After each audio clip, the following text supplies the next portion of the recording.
Hey, what's up, y'all? Hey, I'm out here working on a vertical smoker, and a lot of people had asked me about doing hinges on what I do the hinges with on it. So I was gonna do a video showing those hinges. I was actually doing a video on working on a riding lawnmower deck, and the day I started the video was Friday night. Thursday night. It's Saturday morning now. And I came back out the next morning and forgot all about doing the video and ended up patching the thing up. But I got one little piece of the clip that'll show the damage on it, and I'll put that in there, and then I'll show you how I patched it up. You can see this bracket right here, it's broke off. It's still holding on a little bit on the back. I started cleaning it some, but that one's coming off. Over here, this pulley, it's all bent up right there. That's going to be a major problem trying to patch all this up, the rusted out spots. But we're going to see. Alright, well, there's the patch up job. And over here, I'm going to try to get that little clip in that showed some of the damage, but it really didn't show all of it. This bracket was almost completely off. You could pull it all the way back from all the rust damage everywhere in there. It was so ate out with rust that it was falling apart. And I took a bunch of 14 gauge and kind of wrapped it around. The reason it's all shiny right there is because to fold it over, when I got it up there, I started notching it, the overhang piece. That way I could fold it down with heat and then do the same thing from up here, notch those and then fold it down. And I kind of ground a bunch of the weld off. First time they use it, all that shine will be gone anyway. But they may paint it. And this piece over here was the worst part. If you can see around all that ugliness there, it's hard to get a nice weld on this thing. I mean, I got around that bracket a little bit and stuff, but along the side of this thing, it's so thin and so rusted out, it's hard to get a weld on it. But this whole piece here has been replaced, and down into there. And that was the hard part. This whole pulley would come off if you tilted it that way. And I mean, everything was ate out with rust. But anyway, like I say, I messed the video up on that one because I forgot I was even doing it. So what we're going to do now is get the hinges for this thing. That's what this video is really about, is the hinges. And what I use most of the time, now you can buy weldable hinges. Just little flat, look like door hinges, but they're thicker metal, and they don't have the holes in them. And there's all kinds of weldable hinges you can buy, honestly, but they get expensive. But what this is 3/8 round stock. I've already cut them down to the lengths I'm going to use. 3/8 round stock and a piece of 1/2 inch round tubing. I've already deburred these ones. When you cut these, you're going to have to get a round file and deburr the insides of them, because it's a real tight fit in there. And I cut these down to 1.5 inches. These are about 3 1/8. And what I usually do to make it just a little bit looser, as you see it's shiny up there on that first half, I take and grind some of it down, just barely. I mean, not enough to really even be noticeable, but I take a little bit off of it. That way it fits a little bit looser in there. And sometimes it needs it, because sometimes there could be a ridge or something on this round stock, and that thing will hold it up, and you'll be trying to figure out what it is, and there'll be a little ridge in this thing that you can barely feel. So you need all the slack you can get on that. Well, not all you can get, but you need just a little bit of slack. Is this what you're doing with them? But then I'm going to take these and mark them up at 1.25 inches. These, like I say, these are 1.5 inches. So I'm going to mark these up at 1.25 inches or maybe 1.5 inches, and bend it over with heat. And put some fire on it, put it in the vise, and bend it over. And that'll start our hinge.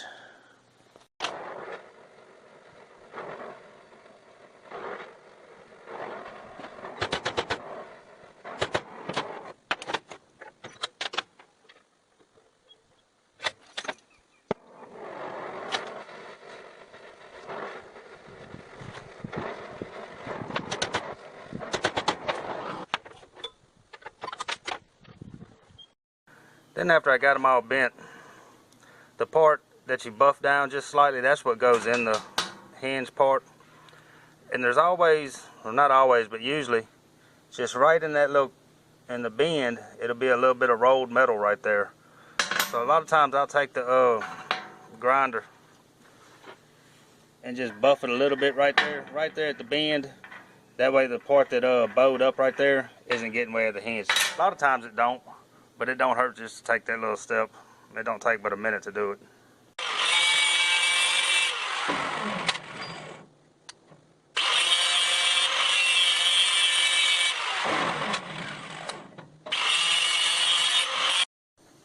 Alright, now we've got that done.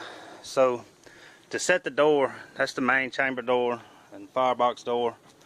To set the door, what I'm going to do is right down there on the bottom lip, tack this piece of 14 gauge right there where it's kind of flush or inside of this lip right here so it don't get in the way of the door. I'm going to tack it down there flat and then set the whole door in there. All that's doing is leaving me a gap at the bottom so I don't have to try to shift it by hand on there. I'll know that it's sitting on that, so I'll have a gap when I take that back out, because once the door's set, that'll come back out. So we'll set the whole door up there on top of that piece of 14 gauge, and then, you know, push the door up around the edges, tack it at least 3 times. I usually do 3, maybe 4, one on each corner, but 3 or 4 times on there, a little tack. Make sure you don't put it in the way of your hinges, where your hinges are going. So, because you're going to have to cut that tack back out, and you don't want the hinge in the way of that. So make sure you do that. So we'll get the door put on and then start setting the hinge on.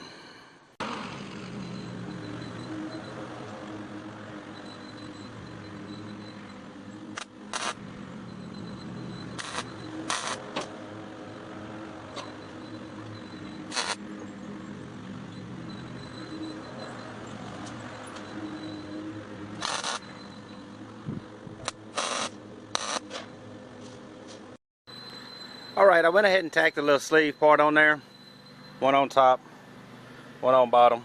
And I went about 3 inches from either side, the top of the door and the bottom of the door. And so now, since it has that lip on it, the hinge needs to bend a little bit. So put it in your sleeve. And then just take a marker and mark it right there at that bend. And it just needs a little bit. You could really get away with doing that. I usually bend them. If you wanted to just leave it, the whole thing flat without that second bend, you can hold them together and push that flat on there and leave a gap behind the sleeve and tack it up like that, and that'll leave that flat. But I'm just gonna do them like this. So I'm gonna bend that, the top and the bottom, and then put them on there, and we'll cut the tacks off the door and open it back up.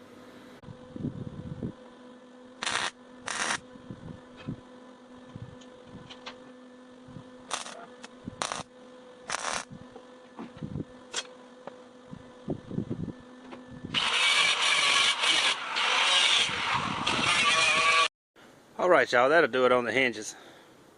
I got them both put on.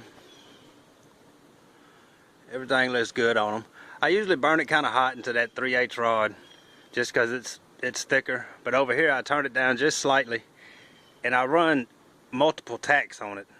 A couple at the top, a couple at the bottom, a couple on the inside, just so it has a push and pull. But and the reason I don't like to run a whole weld is because that little piece of tubing, it will burn through kind of easy. And if you burn through it, then you're going to have to get in there, either cut it off and make another one, or get in there with a round file or something and try to get the stuff out of there.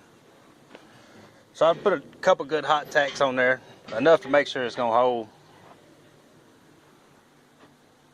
And make sure you hit both sides with it. But that's that door. I went ahead and put the firebox door on too. And it's the same thing. Actually, I did this one where I just held them flat up against there and left that little gap in there. And it's not much of a gap, if you can even pick it up on there. It's not much of a gap. So you can do it like that, or like these on the front. I just slightly bent them over and set that flush with the plate right there. Either way. And if you do that bend, you don't really need heat for that. Just put it in the vise on your mark and tap it with a good hammer.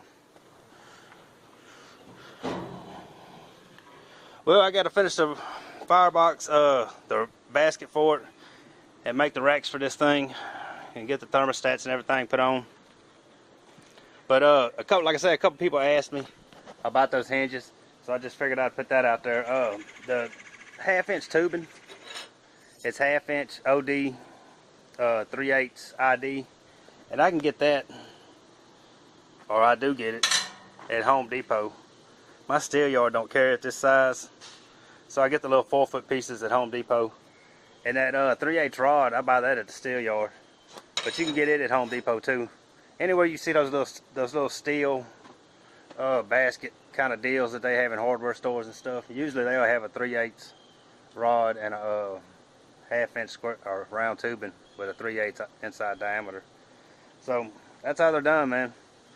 Take a couple times, and I mean, it's not hard at all, and it's cheaper than buying the weldable hinges. But anyway, hope that helped whoever was looking for an answer to that. Y'all please like and subscribe, and we'll see you on the next one.